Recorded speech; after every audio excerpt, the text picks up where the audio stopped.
শুরুতেই খেলার খবর। সাফ অনূর্ধ্ব বিশ্বে চ্যাম্পিয়ন বাংলাদেশ টুর্নামেন্টের শিরোপা পুনরুদ্ধার করলেও এই ক্যাটাগরিতে টানা দ্বিতীয়বার ট্রফি নিজেদের করে নিল লাল সবুজ প্রতিনিধিরা। টাইব্রেকে ইসমাইল রোনান বীরত্বে ভারতকে হারিয়েছে 4-3 গোলের ব্যবধানে।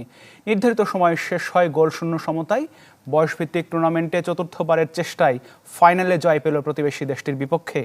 টুর্নামেন্ট সেরা গোলরক্ষক বাংলাদেশের ইসমাইল মাহিন।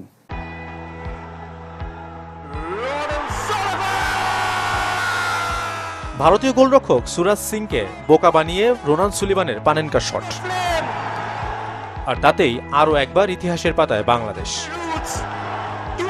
চতুর্থবারের চেষ্টায় ফাইনালে প্রথমবার ভারতকে হারিয়ে বয়সভিত্তিক সাফে শিরোপা পুনরুদ্ধার করল লাল সবুজের দল।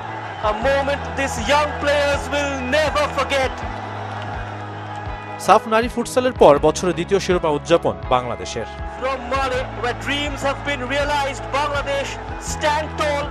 অনূর্ধ্ব 18 ও 19 ফাইনাল খেললেও বয়সভিত্তিক এই টুর্নামেন্টে বাংলাদেশের 2 শিরোপা অনূর্ধ্ব 20 ক্যাটাগরিতে।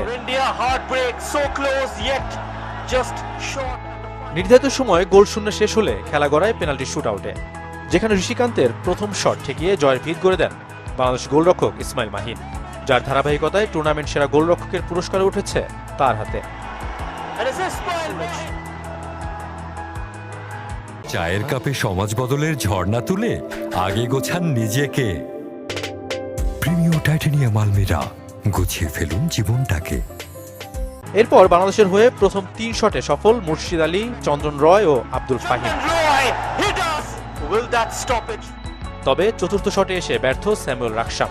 তার শটে বাধা হয় ক্রসবার। তখন সমানে সমান দুদল।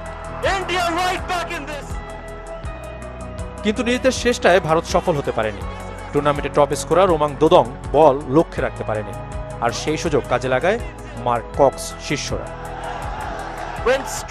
প্রথমবার বাংলাদেশ জার্সিতে খেলেন যুক্তরাষ্ট্র প্রবাসী তরুণ ফুটবলার রোনান ও ডেকলান সুলেভান, আর সেটাই স্মরণীয় করে রাখলেন দুই ভাই।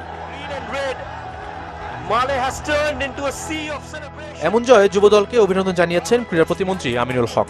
ঘোষণা দিয়েছেন আর্থিক পুরস্কারেরও।